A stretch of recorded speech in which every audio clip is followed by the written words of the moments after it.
3, 2, 1.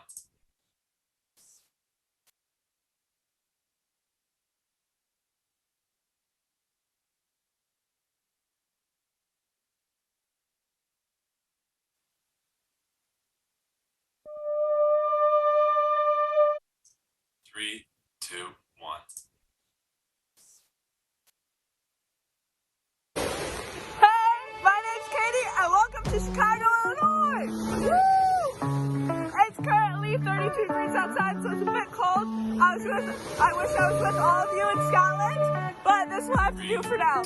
Thank you so much for coming to our panel, and we'll get started in just a minute. Bye! Hey, my name's Katie, and welcome to Chicago, Illinois! Woo! It's currently 32 degrees outside, so it's a bit cold. I wish I was with all of you in Scotland, but this will have to do for now.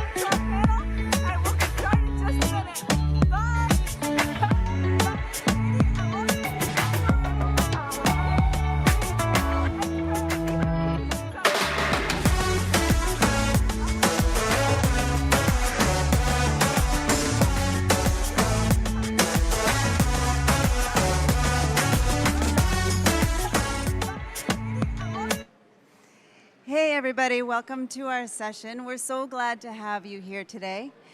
In a minute, I'm going to be turning it over to Katie, who you just saw on the screen. And we're just going to give you a shout out here from our panelists. So they're going to introduce themselves more. You guys want to just give a quick hello? Hi. Great to have you here. So I'm going to turn it over to Katie, who is going to take us through the beginning of our session. We want to welcome you to this session about amplifying youth voice. Katie, over to you. Hey, good morning, y'all. Thank you so much for joining. I know it's different time zones all over the world right now, so thank you for meeting wherever you are. I'm so happy we could make it. And we just want to say that in this session, there's a multitude of different people here. There's a multitude of different organizations such as Water Solutionaries, Born and Raised in Earth, the Wild Center's Youth Climate Program, Youth Climate Leaders, Helping Hands for Africa, and Global Youth Development Institute. You can see there's so many different organizations here trying to help youth get empowered in their world and to create water and climate solutions. What will happen over the next 70-ish minutes? We have a great lineup for you. First, we have a little get to know you so you can get to know each of our panelists. Then we have some audience questions for you because as much as we would like for you to get to know us, we would also like to get to know you as well. Then we have some questions for our panelists to dive deeper into each of their main focuses in their projects. And then we have an awesome little film. But before I do that, I should probably introduce myself. Hi, my name's Katie. I'm from Chicago, Illinois, in the United States of America. And the closest body of water to me is Lake Michigan. I tend to focus all my environmental efforts specifically on lakes and Great Lakes. I'm a water solutionary who partners with teens from Lake Victoria to work on the Great Lakes to see what solutions we can make between here and there. I know we have a ton of different stories, so let's get started telling each of them. Cecilia, are you on? Can you hear me? Katie, we do not have Cecilia with us today, so we're going to go over to the next person to introduce themselves. Thank you. Then that would be Andrew. Hey everybody, I want to start out by saying welcome and happy Youth and Public Empowerment Day here at the UN. We're so excited for that. Yeah, thank you. It's really good to share the stage with a great panel of young people, both here and joining virtually. My name is Andrew Fagerheim. I am from a very small village in upstate New York. I'm here representing the Wild Center, which is a science and nature museum in the Adirondacks of New York State. We have a climate program that helps empower young people. We have worked with almost 100 youth climate summits in 6 countries across the world. And we have all sorts of resources and models to engage young people in local climate action in their communities, which Elise will talk more about at the very end of the session. It's great to meet you all. Great to be here.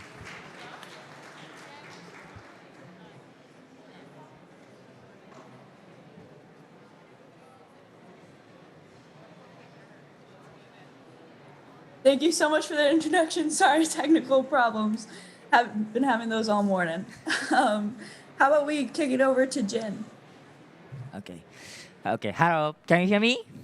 Okay, thanks so much. So I'm so glad to be here. So hello, my name is Jin Tanaka. I'm from Japan, living in Tokyo and Fukuoka as a member of the GYDI Global Youth Development Institute for the focusing for the climate education capacity buildings alongside to the ACE movement in the process of the UNFCCC. And for me, I like to say that nowadays, recently, many of the youth get engaged on the climate change. But I would like to also add the one more thing is water resources to conserve. Like to circulate energies, to circulate for the blue carbons, to circulate for the everything. And also for my actions for the conservation water related to that is like we're going to speak about the water conservation as the Asia Pacific countries. Nowadays we have the many problems and troubles for the ocean litters, water resources, and also the my places we also have some troubles in the past 30 years ago called the Minamata pollutions, one of the worst pollutions in the world. But now we get throwing, and also we're going to eager to enforce to get some frameworks or to get provide for the education materials for all the people in all the world. So I'm so glad to meet you here. Thanks so much. Thank you so much for that introduction. Next, we have a special recorded message from Peyton, who unfortunately can't be with us, but did a little video for us all the way from Milwaukee, Wisconsin.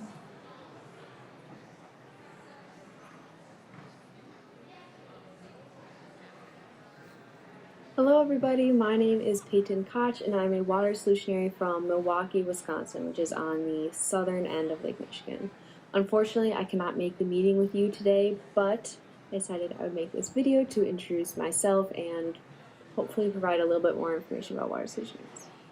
So outside of water solutionaries, I am involved with a couple of other activities to work on conservation and protecting our environment. I'm a volunteer park ranger through an organization here in Milwaukee. I also work with Milwaukee River Keepers, which is an organization that works to protect and conserve the 5 rivers that run through Milwaukee and empty out into Lake Michigan. So making sure those are clean is really important to the health of Lake Michigan as a whole and our fresh water. I'm also a member of the Sustainable Society at my high school, but of course, most importantly, I'm a member of Water Solutionaries. So we do a couple of different things here at Water Solutionaries. We meet weekly online.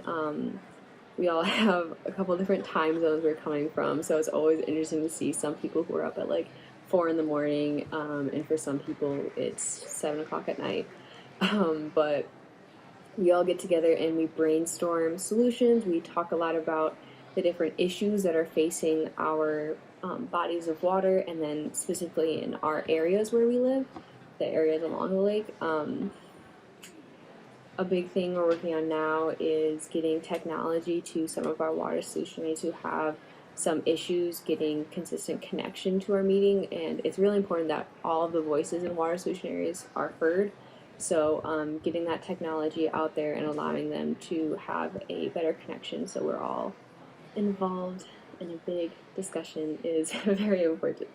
Something that keeps me positive throughout COVID and all this craziness that's happening in our world right now is the water solutionaries. I love logging in on the weekends, first thing on Saturday morning, and just seeing everybody's smiling faces and seeing that there are so many people that are eager to solve the same issues that I care passionately about. It really lifts me up and it fills me with hope because I feel like I am not alone. And sometimes being a youth caring about this issue can feel quite lonely because usually the big voices are adults. So I think it's really important to me and to the movement as a whole that, you know, we're getting youth voices out there because we are the future.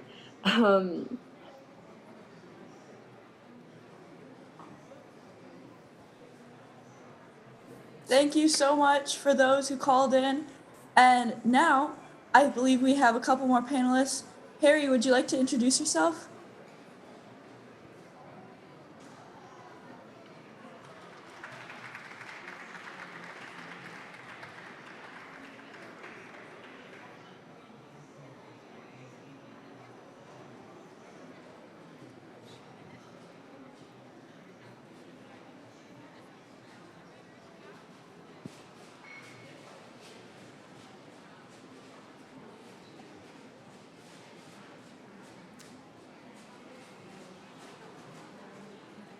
Hey, everybody. Sorry, sometimes this is what happens when calling in from Uganda. And so the internet signal is not always good. Harriet, we call her Harry. Harry's calling in from Kampala, Uganda. And hopefully we'll be able to have a better connection.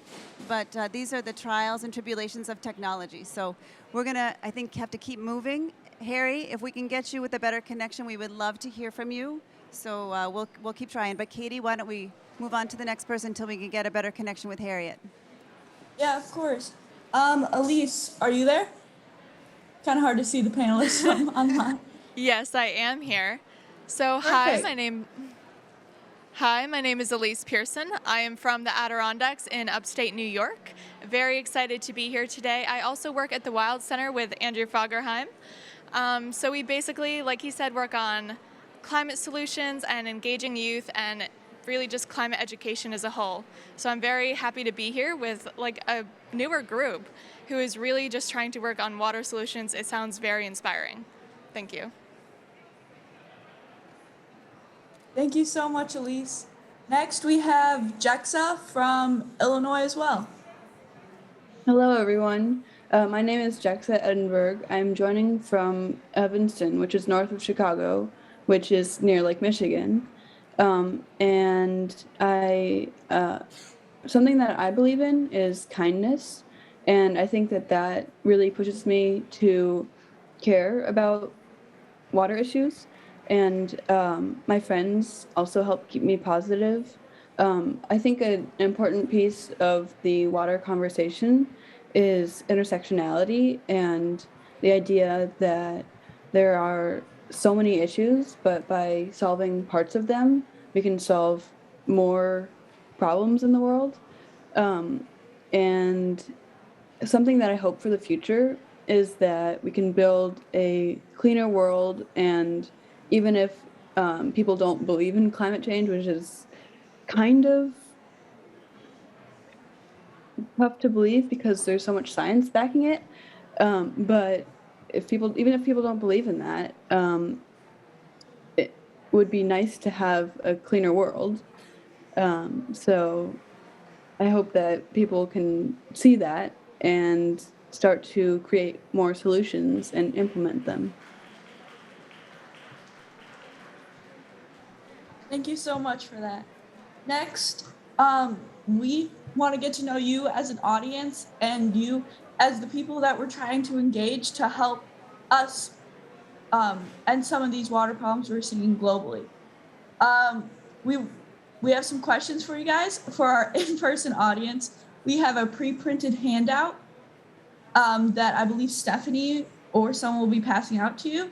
And for our remote audience watching right now, you will be polled via a platform / YouTube, depending on what you're watching on, and we'll try and do it that way.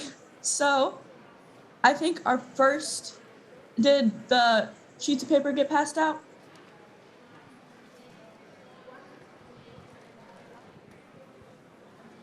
Hey, Katie. So you can get a visual on the room here. We are passing out pens. We are passing out sheets of paper. If anyone doesn't have one and wants one, keep waiting. They're coming around the room. And just so you get an idea of what is really important to the Water Solutionaries, which is the group that I work with, that it's youth-led. So while I'm standing over here to the side a little bit, we are working hard to make sure that our panel is led by youth, and that I'm supporting over here on the side. So Katie, I'm just letting you know we've got the sheets passed out, and we're going to have people start writing. So what we'd like you to do is write the body of water nearest to your home. These are Sharpie markers. Be careful that they don't get on anything. And then also, while you're doing that, you can be thinking about a climate and or water solution that gives you hope in the next part of the paper. And so I'm going to turn it over to Elise to give an example. Hi, everybody.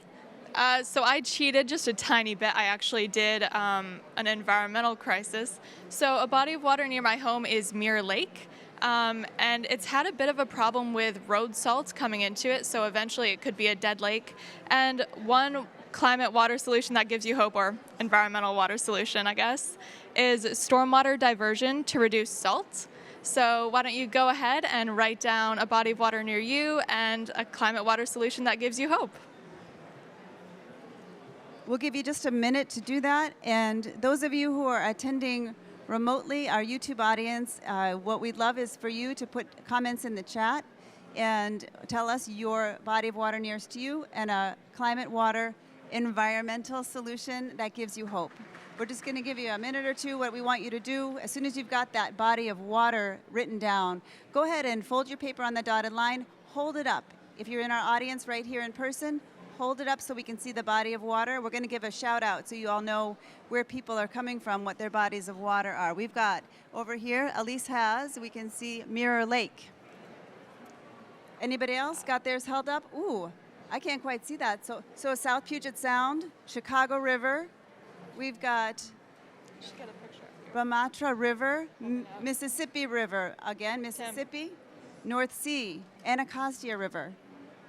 The Rhine, the Rhine, sorry, my eyes. Okay, the Rhine, again, the Rhine over here. Lake Michigan. Mediterranean Sea, great. Chattahoochee River, thank you. That one's a light one, the Dublin Bay, all right. And then over here, Allegheny River. Thank you, everybody, great. So one more we've got over here, and it is Maipo River. Thank you so much. So then also, while you've got this, we've got our climate and water solutions that you're writing down. I don't know if we've got anything on bodies of water in the chat from YouTube. Can you let us know, Katie, if we've got anything there? Or Stephen perhaps knows. Yeah, I think Stephen has it.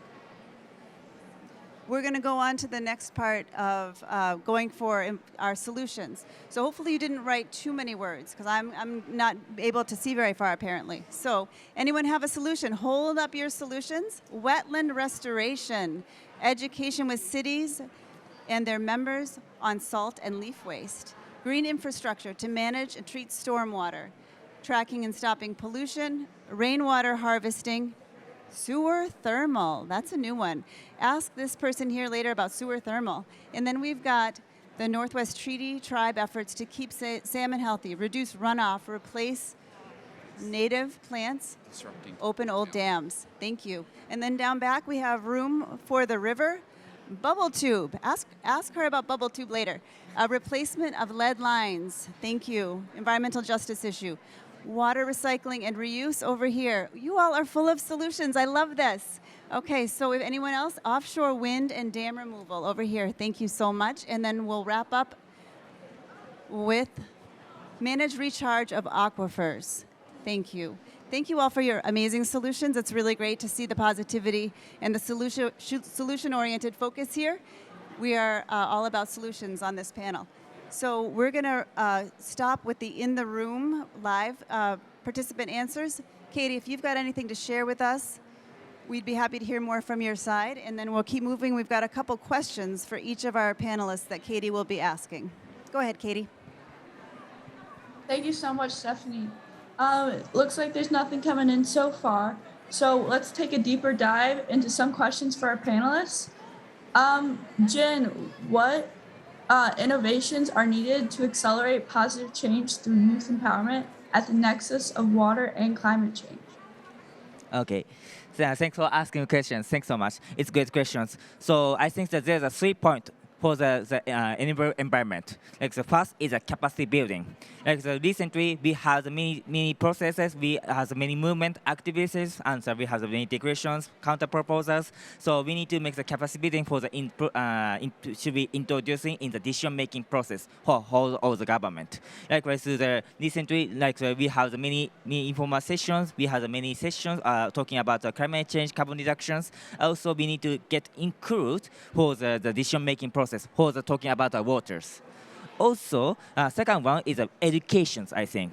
Likewise, recently we need to get a public awareness, and the oceans or waters has a highly potentials to absorb the carbon dioxide, greenhouse gases. So this time we need to strongly concern about not only the climate change but also for the ocean conservation, water resource conservation as well.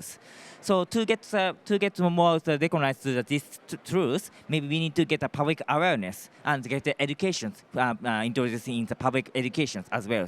And third point is a frameworking, I think. Likewise, recently, the next year in Japan, we're going to have the Asia Pacific Water Summit, and I'm going to organize a youth forum. And that time, we're going to call the more than 5,000 youth around the world. We're going to invite you.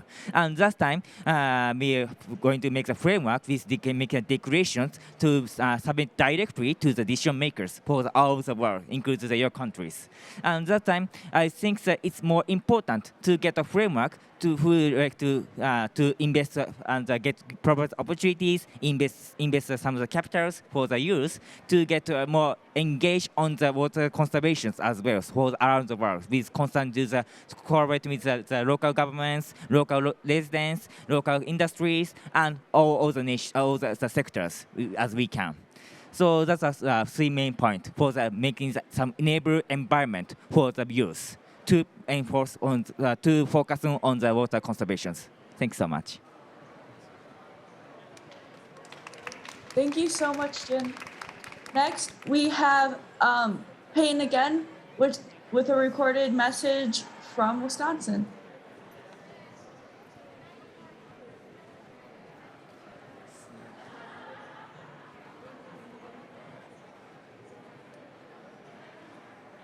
Some innovations that we are working on is communications to our communities, specifically using visual storytelling, so kind of like our film that we did a couple weeks ago. This is all really important. The communities surrounding the lakes have a very big impact on the health of our freshwater lakes. And because we are living on the lake, we have a responsibility to change our lifestyles to better protect and conserve our lakes. So getting that information out to our communities is very important, and it's something that we are all working on together. Thank you so much. Bye.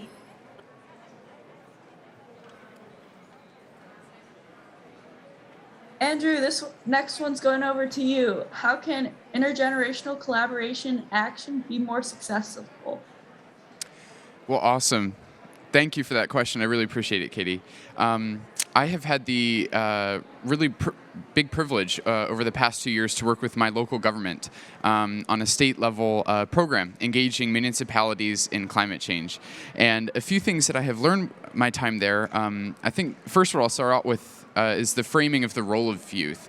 I think the role of young people is as effective agents of change in their communities, and they have the power to really drive change and drive climate solutions. And so I think sometimes there can be a tendency to mention youth as victims or vulnerable, and I think a more productive way of framing this is describing youth as agents of change. Intergenerational partnerships where people of all ages and different backgrounds come together to solve a problem. It increases capacity for new action. It builds long-term and more resilient coalitions. It increases creative solutions in the action process.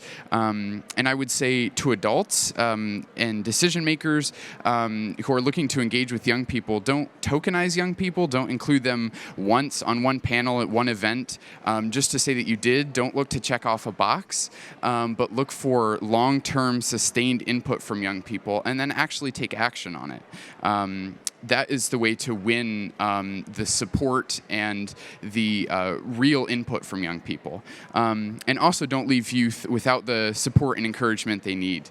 As they ask for it, make sure that you give them time and resources and guidance to help them accomplish the things that they're interested and passionate in.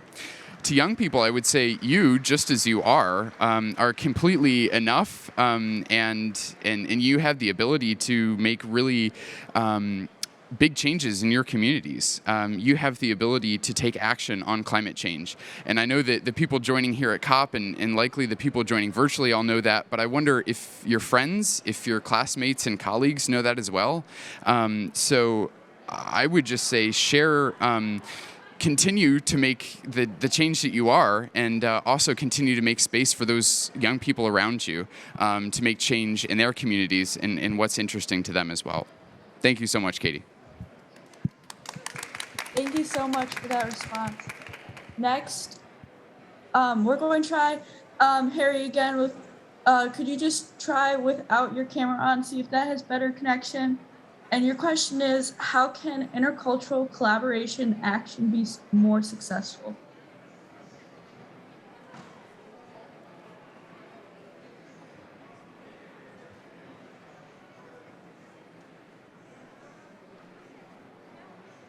Okay, it looks like she's having problems, so we're just going to roll on to the next one.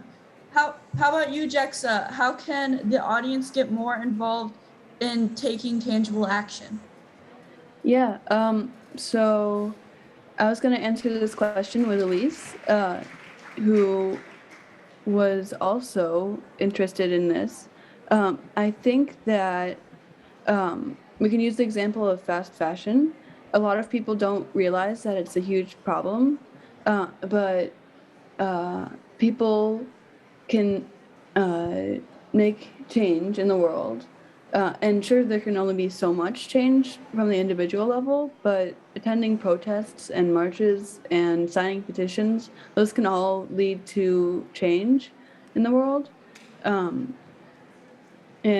I've been vegetarian my whole life, and that helps with some water things because animals take a lot of water to produce. And I'm going to just turn it over to Elise to answer a little bit more from her side. So thank you, Jexa. I think some of the main things that we need to keep in mind is passion.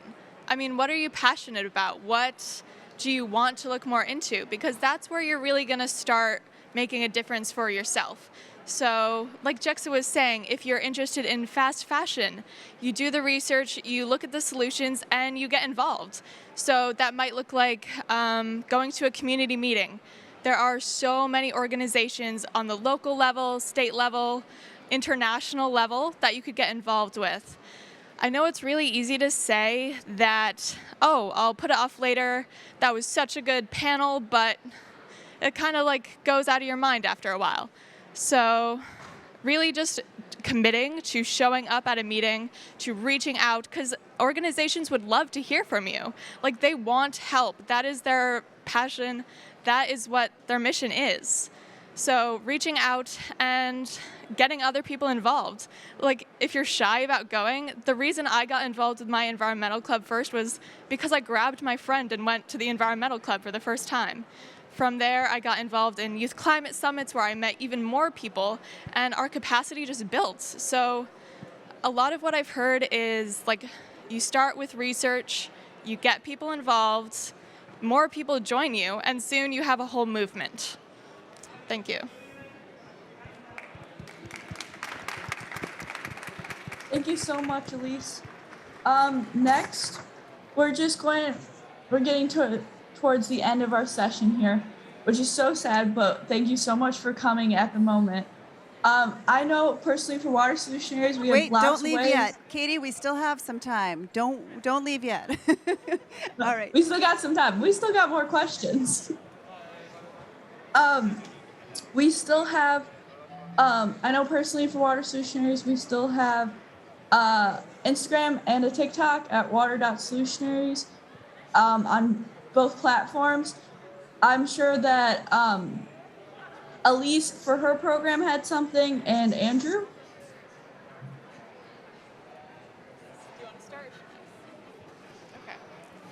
Yeah, so we just wanted to add on to what we were saying before and how people can get involved. This is also about committing. So, show of hands, how many people have gone to a panel where you heard the speaker say these amazing things, they gave some good solutions, and you were like, I want to do that? Show of hands. How many of you, after going to that panel, actually did what you wanted to do?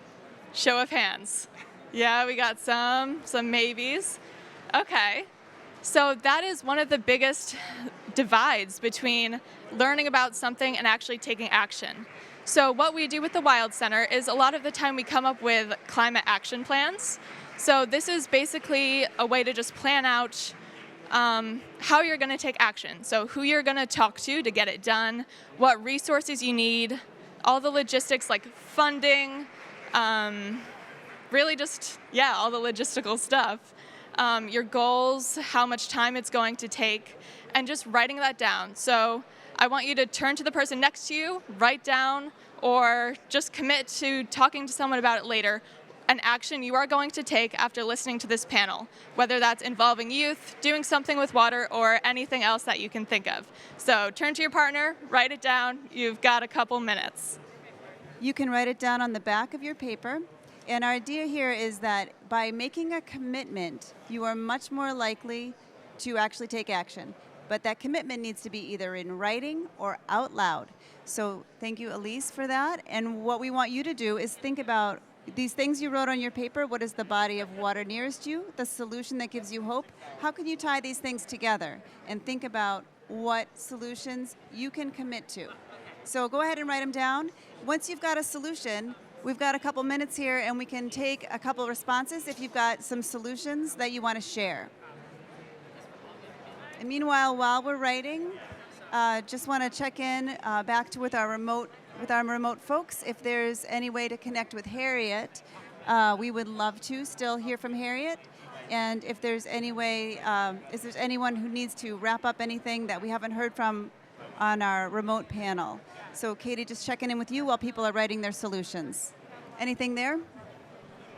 We're looking pretty good here. Don't see anything from Harry quite yet, but we'll keep on hoping. Great. Okay, who's got a solution they would like to share with us? Elise, would you like to share a solution? Sure. So one water solution I've worked on is actually the Mirror Lake I mentioned by my home. So the problem there was that it was in the middle of town. So we're a very cold community. We snow a lot. There's a lot of snow. And when that snow melts, all the road salt that was used on the roads pools into this poor lake. And eventually that disturbs the fish, it disturbs the turnover cycle and everything. So my senior year, we actually worked with our AP Environmental class and a nearby college. And we tested the water. And after giving all the research to the town, presenting to them, we actually ended up making a plan. So there are systems in place now to divert the salt that would have come from the roads and made the problem even worse to another area. So that's just one example of how people can get involved. That's a bit bigger, but it could be anything. It could be super small. It can be any scale you want. Great, thank you so much. So now I'm going to come over here to you all and see if you've got solutions that you want to share, that you're ready to commit to. If anyone has one, raise your hand. Solutions that you're working on your local water body or area near you, or something that you'd like to do. Any solutions? Any commitments that you are writing down? We got one down back here. Shorter showers. This person in the back is committing to shorter showers. Thank you for that. That's great to hear. That's a personal commitment that makes a difference. and it can be a little bit challenging. But you just said it in front of all of us, so we're going to hold you accountable. I'll check in with you later. Any other commitments that people want to make? Yes, over here. No running the dishwasher during wet weather events. No running the dishwasher during wet weather events, which can lead to some different overflow issues in our part of the world, in the Midwest of the United States. Thank you for that. Any other commitments? Over here, yes. Depaving my driveway and installing a rain garden. Depaving the driveway to install a rain garden. Okay, we'll check in with you about that. That sounds like it might be a little bit of work, but that sounds like a great one. Any other commitments in the back here? Over here. Connecting with my local watershed institute to find out water issues close to home. Excellent. That's something that a lot of us could do, connecting with organizations that are in our communities to figure out how we can get engaged. Thank you for that. That's great.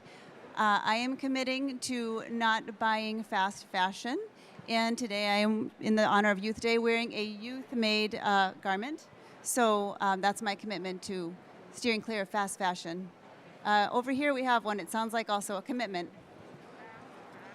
Developing a youth climate action program in our hometown and getting more youth involved. Youth Climate Action Program in the hometown and getting youth involved. Thank you. You're getting applause for that one. That sounds great. All right, so I will go over to our remote audience and ask any solutions that we've had from our live stream. Anything else that you want to share, Katie, or any of our other water solutionaries who are remote?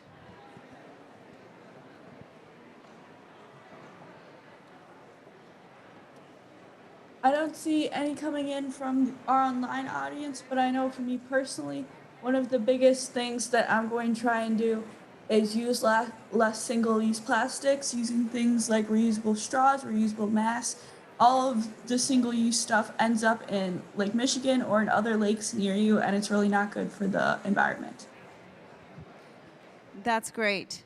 Hopefully we can, there's a commitment here at this conference in terms of making sure we've got reusable water bottles being handed out. People are using washable cups for their hot beverages here at COP26, which I know you can't see remotely, but that's been really nice to see that here. So no single-use plastics. All right, so we're going to see, I'd love to see if there's any way to hear from Harriet. We're going to try one more time. If Harriet, you are there, and we can try to get you on to say hello and tell us a little bit about intercultural collaboration. Let's see if we can get you on, Harriet.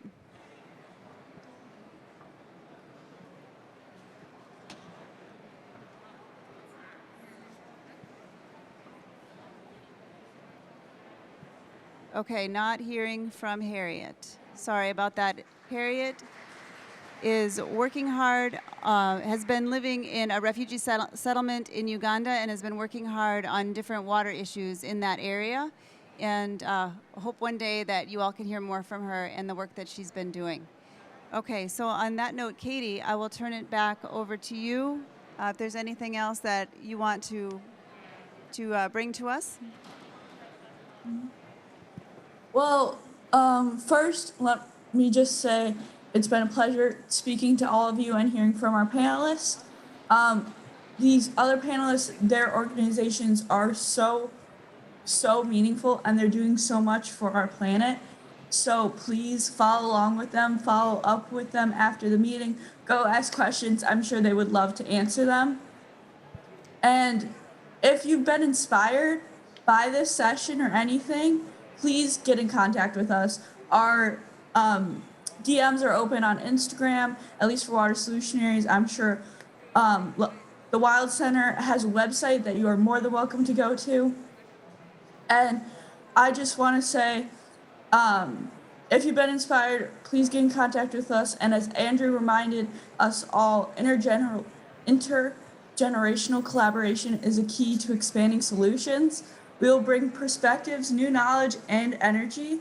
You bring the know-how, expertise, resources, and we can make so much progress together. And before we wrap up, Katie, I just want to say because we don't have Harriet here to say this, one of the things that's been really great working with the Water Solutionaries is that we have had a lot of intercultural connections, and we have a short film to share with you that highlights, it's a little bit less than 10 minutes, highlights the connections across cultures and how it brings hope to people. So we want to share that with you. Katie, I didn't mean to cut you off. I'm not sure if you were going to go that direction also, but that's what I would love to have you all see this. This was made by a filmmaker who was really inspired by the intercultural connections and the hope that it's bringing to people. So, Katie, is that where we want to head now? Yep, that's where we're heading. I think Steven is pulling it up right now, and you guys should be able to see it any moment now.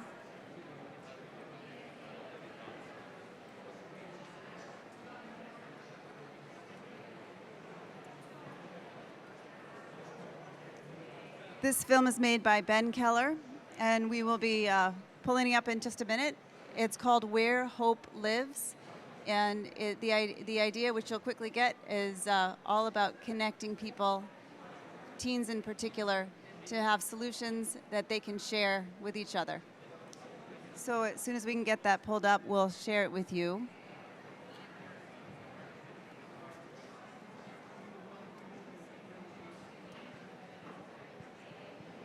Thanks for your patience.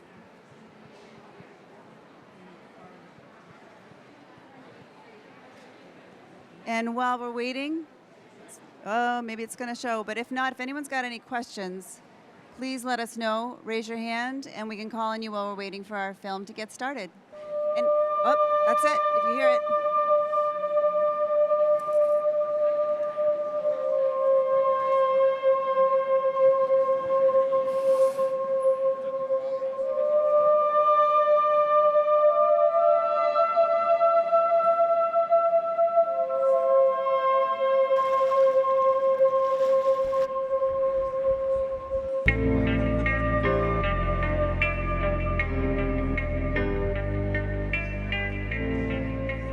Right now, as you can see, people are not, people are busy doing their work, but with no toilets, people have no clean water. People are very, very, very crowded.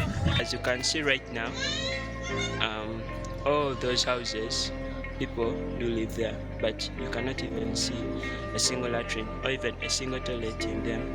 In the background is Lake Victoria, so they dispose of their water, and and even the sewage that they use, so they dispose of it into the lake. As you can see, a duck right there just died, so it's really, really, really bad. We should build toilets, we should build public water sources, and people should no longer use this deadly water.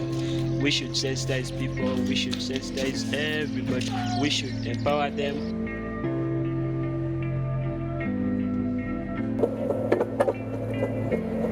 One of the main issues that Lake Michigan is facing from Milwaukee is stormwater runoff. This takes form in salt, which runs straight from the streets in the winter right into the lake, garbage that people leave in the streets, anything that's just on the streets is pretty much washed straight into the lake. Another issue is sewage overflow, which when the sewage system is overwhelmed, raw sewage is just dumped straight into the lake. I just wanted to show you guys what a quick 10 minutes of looking for trash on the beach has found.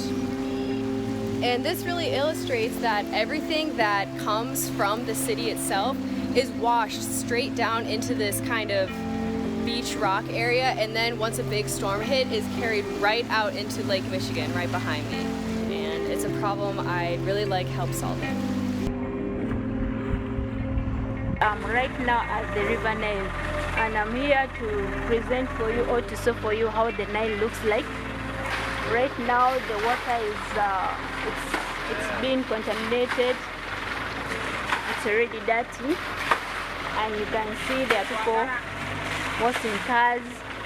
At the same time, there are people also coming to collect water, and inside the toilet you find the fishes are all in the water, and that can cause a lot of harm to people's lives right now due to the lack of knowledge and attitudes on how to use safe water for drinking. There are people washing clothing. There are those ones who are collecting water.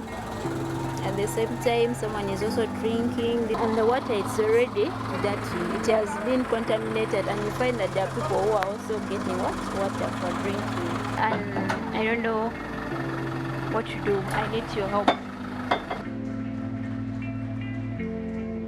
For us, fresh water means an access point for life itself. It's important to us because without it, we'd not be able to function nor enjoy what the world has to offer.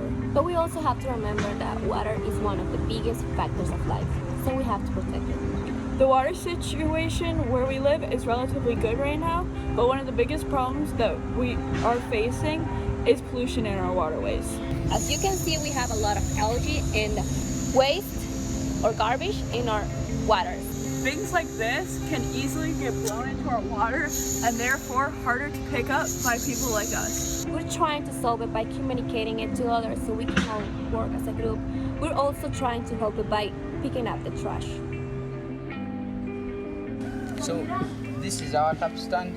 The water in it is not enough. Sometimes it comes, but sometimes it's not there.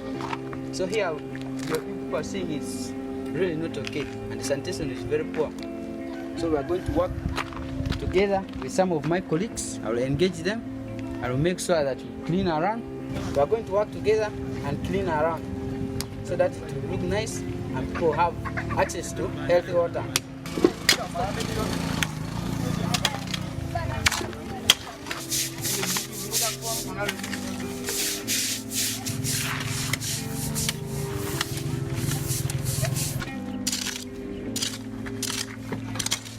And now the tap stand is clean.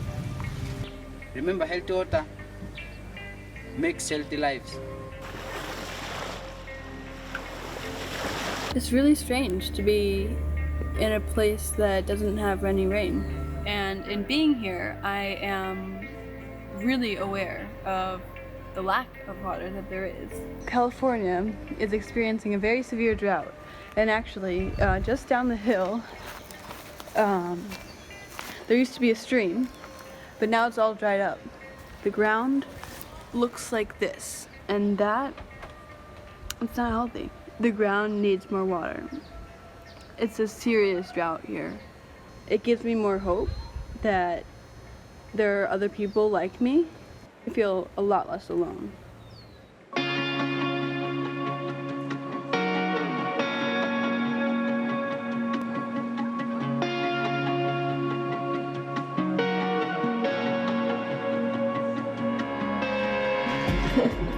Yeah.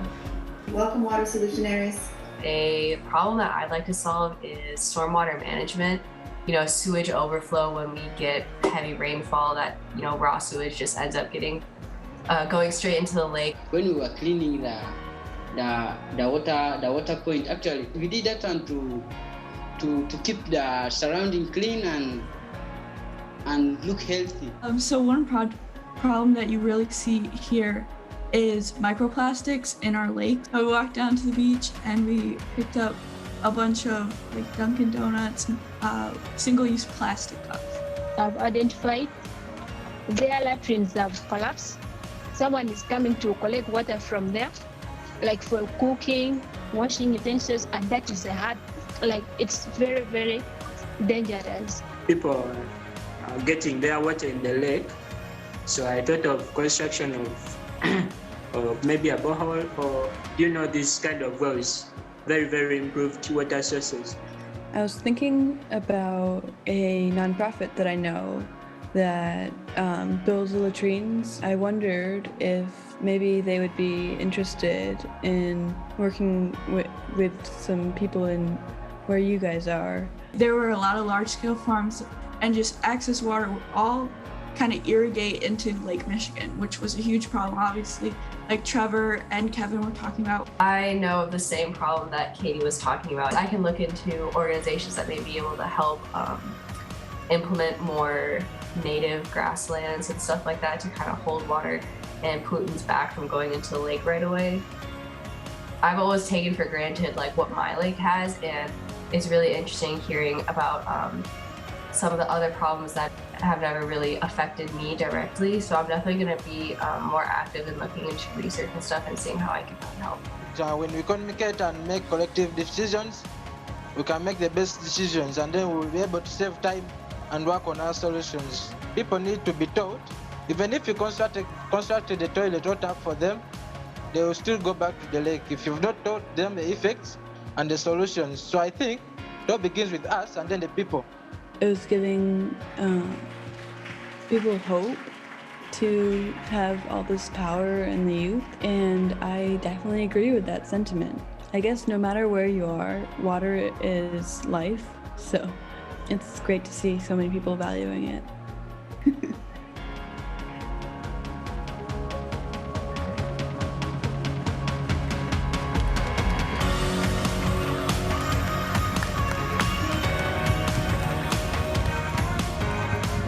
People defecate in the lakes, that cause a lot of diseases, and they use it for drinking. They drink unboiled water. We need to get filters for them. Basically, the main threat to Lake Michigan is water pollution, and we can pretty easily stop it by cleaning up after ourselves.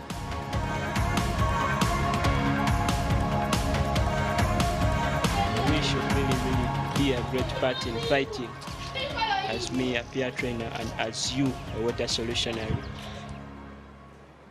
Thank you so much. We have a couple minutes left. If you have any questions for our panelists, one of the things that is really important, as you can see from that video, is for us peer-to-peer communication and the ability to help each other collaboratively solve problems and stay positive and stay accountable to each other.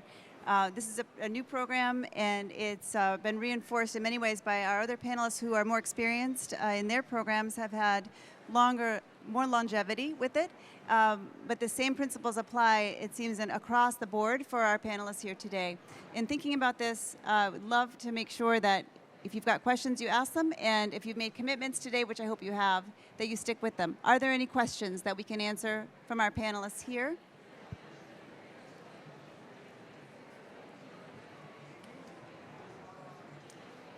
Hearing no questions. Katie and our remote audience, anything over there? And otherwise, we will wrap up our session. Katie? I'm not seeing anything come through. All right, thank you. And I'm really glad you all had a chance to hear from Harriet, who was the young woman at the river. That was Harriet, who we were trying to get a couple times, but you got to see her at least in the film. Katie, go ahead. I didn't mean to cut you off. Oh, I'm good. All right.